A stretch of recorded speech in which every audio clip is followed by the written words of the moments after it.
Good afternoon friends. अभी तो दोपहर का 1 बज रहा है। आज फिर 1 बजे ही चालू किया है। सुबह से काम पढ़ रहा था, पढ़ा भी हूँ और कुछ काम भी थे। पढ़ने लगता हूँ भी पुराना। अगर कोई इंपॉर्टेंट फैक्ट नहीं होता तो मैं बहुत उसमें दिल लगी करता नहीं हूँ कि वो ज़बरदस्ती वो फैक्ट्स बताऊँ जो आम लाइफ में ज़रूरी नहीं है। पर मैंने जैसे पॉलिटी पढ़ा, उसमें मैंने अलग अलग पार्ट पढ़े।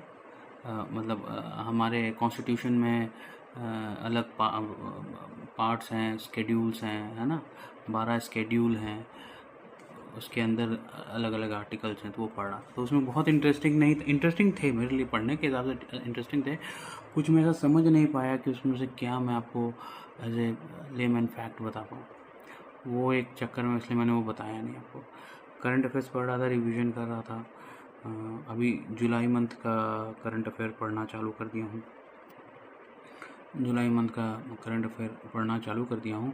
अब पहला ही पॉइंट जो है वही मैं बता देता हूँ आपको। ये बहुत इंपॉर्टेंट तो नहीं है, नहीं इम्पॉर्टेंट है, सॉरी, इम्पॉर्टेंट इंडिया के पर्सपेक्टिव से है। लोकल मतलब टू हैव, मतलब कुछ नॉलेज रखने के हिसाब से कितना इम्पोर्टेंट है वो आप लोग जज कर लीजिएगा। आईआईटी हैदराबाद में एक क्या बोलते हैं, सेंटर ऑफ एक्सीलेंस बनाया जा रहा है जो न्यूक्लियर इंजीनियरिंग में काम करेगा आईआईटी हैदराबाद में। ये क्यों मनाया जा रहा है? क्योंकि हमारे देश प्रतिबद्ध है कि 2047 तक, अभी आज के डेट में न्यूक्लियर पावर से जनरेट जो इलेक्ट्रिसिटी होती है, मात्र हमको लग रहा है 8 गीगावाट होती है, सिर्फ 8 गीगावाट्स के आसपास होती है। उसको 100 गीगावाट तक लेके जाना है 2047 तक, ताकि सस्टेनेबल डेवलपमेंट हो सके और हम लोग का फ्यूल पे डिपेंडेंसी कम हो सके।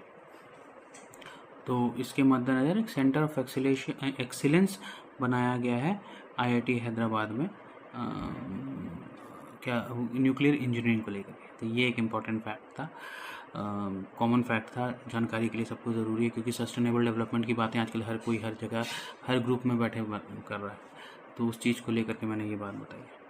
बाकी अभी तो पढ़ ही रहा हूँ, देखता हूँ क्या है। वैसे मैं आपको बताऊं कि ये पॉलिटी में फैक्ट्स बहुत इंटरेस्टिंग थे इस बार। अभी जो मैंने पढ़ा सुबह, अच्छे फैक्ट्स थे कि क्या क्या पार्ट होते हैं, क्या क्या स्केड्यूल होते हैं, किस किस स्केड्यूल में क्या क्या चीज़ है। तो वैसा है। देखिए, हमारे कॉन्स्टिट्यूशन में 22 पार्ट है, 22 पार्ट हैं, 12 स्केड्यूल्स हैं, ठीक है। और 395 इंग्लिश में बोला थी 395 आर्टिकल्स हैं। ये अभी का सिचुएशन है 12 स्केड्यूल्स का।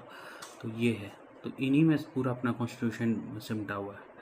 जितनी भी चीज़ें ये बोलने में छोटी लग रही हैं, 12 मतलब वही 22 12 395, बट ये है बहुत वास्ट। तो ये एक छोटी सी फैक्ट है कि भाई हमारे कॉन्स्टिट्यूशन में कितने आर्टिकल्स हैं, तो 395 आर्टिकल्स हैं। लोग बोलेंगे 468 आर्टिकल्स हैं, बहुत लोग ये भी बोलेंगे, बट वो 395 मेन आर्टिकल्स के ही सब पार्ट है। कई आर्टिकल होता है, मान लीजिए आर्टिकल 19, 19A, 19(1), 19(2), 19(3), सब क्लॉज 4 ऐसे।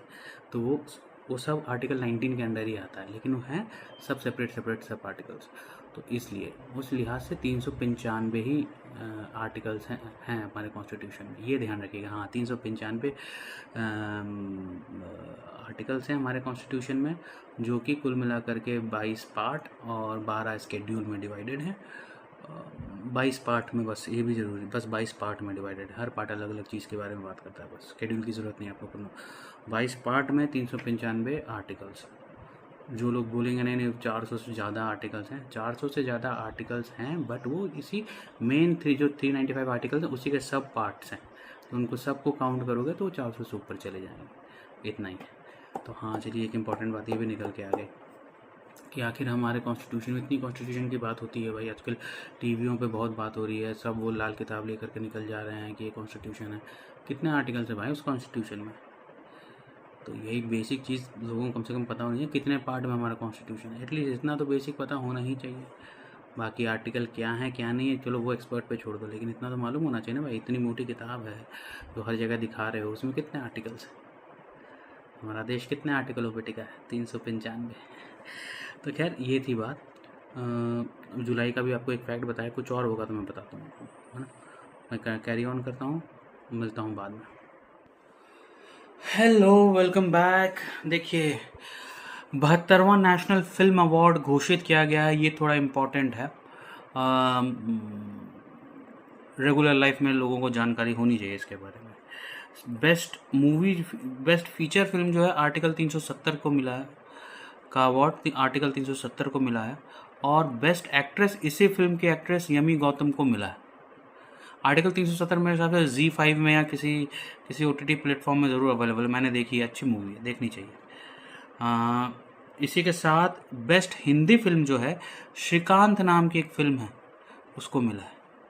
ये अब आप लोग देखिएगा श्रीकांत के एक्टर कौन है। बहुत ही लीजेंडरी एक्टर हैं, बहुत ही फेमस एक्टर हैं। उनको मिला है। तो ये तो हुई 72वीं फिल्म फेस्टिवल। इसके अलावा कार्तिक आर्यन को बेस्ट एक्टर का अवार्ड मिला है। एक ममूटी नाम के एक एक्टर हैं जिन्होंने शेयर किया है ये बेस्ट एक्टर का अवार्ड कार्तिक आर्यन के साथ, है ना। ये तो मेन यही था। 72वां नेशनल अवार्ड बहुत इंपॉर्टेंट है, ये आदमी को जानकारी होनी चाहिए, क्योंकि ये फिल्म के नेशनल अवार्ड्स हैं। ये कोई प्राइवेट कंपनी के अवार्ड्स नहीं है, ये नेशनल अवार्ड्स हैं, ये जानकारी होनी चाहिए। इसके बाद फिर वही मैंने तो ऑलरेडी बता दिया है आपको। एक चीज़ आपको बतानी थी। अभी एक मिनट, प्राइम मिनिस्टर, हाँ भैया, यूनाइटेड किंगडम, या जिसको हम लोग ब्रिटेन, इंग्लैंड, किस किस नाम से बुलाते हैं, तो ब्रिटेन के नए प्रधानमंत्री बने हैं, जिनका नाम है एंडी बर्नहैम। Andy Burnham. ठीक है, नाम इम्पोर्टेंट जिन लोगों को इंटरेस्ट है उनके लिए हो सकता है, लेकिन इससे ज़्यादा इम्पोर्टेंट बात ये है क्योंकि 10 साल में ये इनके 7वें प्रधानमंत्री हैं। एक one of the finest economy of the world, जिन्होंने शुरुआत इम्पीरियलिज्म की शुरुआत करी, अपना साम्राज्य फैलाया, एक स्टेबल साम्राज्य हर जगह फैलाया, कई सालों तक भारत में भी राज्य किया, बोलते हैं 200 सालों तक भारत में राज्य किया। लेकिन आज उसकी पॉलिटिकल स्थिति थोड़ी तो गड़बड़ है, कि जहाँ पे 10 साल में एक स्टेबल प्रधानमंत्री इनको नहीं मिल रहा है। 10 साल में 7 प्रधानमंत्री बदल चुके हैं, और जो भी 7वें उनका नाम है एंडी बर्नहैम। ये अभी रिसेंटली बने। ये मुझे बताना बहुत ज़रूरी था। अभी जैसे आप लोगों को सबको पता है, जेनजी का अभी बहुत क्या बोलते हैं, प्रदर्शन हुआ, दिल्ली में हुआ। एजुकेशन मिनिस्टर को बदलने की बात की गई, तो एजुकेशन मिनिस्टर बदल दिए गए हैं। धर्मेंद्र प्रधान जी ने अपना इस्तीफ़ा दे दिया, या उनसे ले लिया गया, जैसा भी है। उन्होंने तो उनके बाद प्रहलाद जोशी जी जो हैं, उन्होंने ये कार्यभार संभाला है। ये एडिशनल कार्यभार है, ये दूसरे मिनिस्ट्री भी देखते हैं। तो ये एक चीज़ हो गया। अब और कुछ है क्या?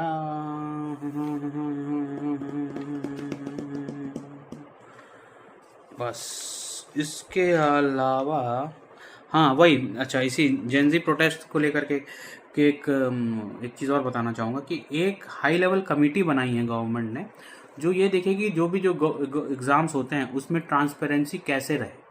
और इसके जो चेयरपर्सन हैं वो नंदन नीलकेनी है। ये किसी एक बहुत बड़ी फर्म से रिलेटेड हैं। इसके पहले भी इन्होंने इंडिया के एक बहुत बड़े प्रोजेक्ट को चेयर किया है। तो ये आप लोग ढूंढिएगा ये कौन है। ये बहुत प्रसिद्ध पर्सनालिटी है नंदन नीलकेनी। इन्होंने इंडिया में इसके पहले एक बहुत बड़े गवर्नमेंट प्रोजेक्ट को भी हेड किया है। एक बहुत बड़ी IT कंपनी के भी ये को फाउंडर रहे हैं, है ना। चलिए मैं बताता हूँ, इन्फोसिस से इनका रिलेशन है। तो अब आप पता लगाइएगा इनके और अचीवमेंट क्या है। He is one of the finest mind I think in India, कि इंडिया में है। ये चीज़ ज़रूर ध्यान रखिएगा। तो इनको एक टास्क फोर्स का चेयरमैन बनाया गया, जो ये फाइंड करे कि किस तरीके से जो जितने भी एग्ज़ाम, जैसे पेपर लीक्स, काफ़ी बातें हो रही है, पेपर लीक्स को कैसे कम किया जा सकता है, कैसे इसमें ज़्यादा ट्रांसपेरेंसी लाई जा सकती है, इसके बारे में उसको ये हेड करेंगे। तो यही है। इसके अलावा जो है, टू बी वेरी कैंडिड, ये पढ़ने जो मतलब एग्ज़ाम देने वाले हैं उनके लिए है, कॉमन लाइफ में नहीं है। नेशनल अवार्ड जरूर याद रखिएगा, क्योंकि ये कोई कमर्शियल फिल्मों का अवार्ड नहीं है। सॉरी, अदर हो गया, कोई कमर्शियल फिल्मों का अवार्ड नहीं है। ये नेशनल अवार्ड है, बेहतरीन एक्टर एक्ट्रेसेस को मिलता है। दूसरे फिल्म फेयर टाइप्स के अवार्ड्स नहीं है, इनमें काफ़ी वैल्यू रहता है इनमें। इसके लिए। एनी विच वेज अभी मैं उठ चुका हूँ, दोपहर के 2 बज चुके हैं। अब थोड़ी देर में खाना खाऊंगा। खाना खाने के बाद फिर देखते हैं क्या कुछ आराम कर सकते हैं तो कर सकते हैं, करेंगे। बस यही है आज का। तो देखिए अभी क्या बोलूँ, पढ़ाई वही है, पढ़ाई करते हैं, कोशिश तो पूरी जारी है कि भाई अच्छा रिजल्ट आए, बढ़िया से रिजल्ट आए। अब क्या है भगवान के हाथ में, क्या है मतलब सब कुछ तो भगवान के हाथ में ही है, अपना काम कर्म करना ही है। अब कोशिश यही कि अर्जुन बन के करें, क्योंकि अगर अर्जुन बन के रहेंगे तो शायद सक्सेस मिल जाए, कुछ कमी रह जाएगी तो देखा जाएगा जो किस्मत में। एनी विच वेज ये है। तो यही था आज का, मतलब आज का नहीं अभी का। आगे देखता हूँ कुछ इंपॉर्टेंट मिलता है तो मैं बताता हूँ, ठीक है। इसीलिए मैं बहुत जैसे आज सुबह इसलिए मैंने चालू नहीं किया, क्योंकि यार वो बहुत लंबा, मतलब कुछ सेंसिबल चीज़ मिल नहीं रही थी ऐसी, मतलब सेंसिबल चीज़ ऐसी कि जो बता पाऊँ। अभी देखिए मैंने ये सारे टेस्ट सीरीज़ भी लिए, मैं इस टेस्ट सीरीज़ को भी सॉल्व करूँगा, इससे भी फैक्ट्स निकलेंगे, जो निकलेंगे मैं बताता जाऊँगा, ठीक है। चलिए बने रहिए, आगे मैं शेयर करता हूँ आगे जो भी करता हूँ, है ना। बाय। हेलो, यहाँ मैं आया हूँ रात में पानी भरने के लिए। अभी रात में इसलिए भर रहा हूँ क्योंकि कल सुबह सुबह वो पीने वाला जो टंकी है उसको साफ़ करना है, कि बारिश हो रही है ना, उसमें मुझे थोड़ा सा पीने में पानी में टेस्ट अलग आ रहा है, इसलिए वाले इसको मेरे को साफ़ करना है। सुबह मम्मी साफ़ कर देंगी। अभी पानी जितना भी ऊपर उस वाली टंकी में चढ़ा रहा हूँ वो हमारे डायरेक्टली हमारे बाथरूम से कनेक्टेड है। और ये टंकी जो है, ये और ये दोनों टंकियाँ जो नीचे रेंट पे रहते हैं उनके लिए है। तो ये सारी चीज़ें हो गई हैं। अभी मैंने रात में एंशिएंट इंडियन हिस्ट्री के बारे में पढ़ा, उसका टेस्ट दिया और टेस्ट देके उसका रिवीजन कर रहा था, यही है। इसके बाद और कुछ तो है नहीं। चलिए अभी साइन ऑफ करते हैं, कल फिर सुबह मिलेंगे। Bye bye bye bye bye bye.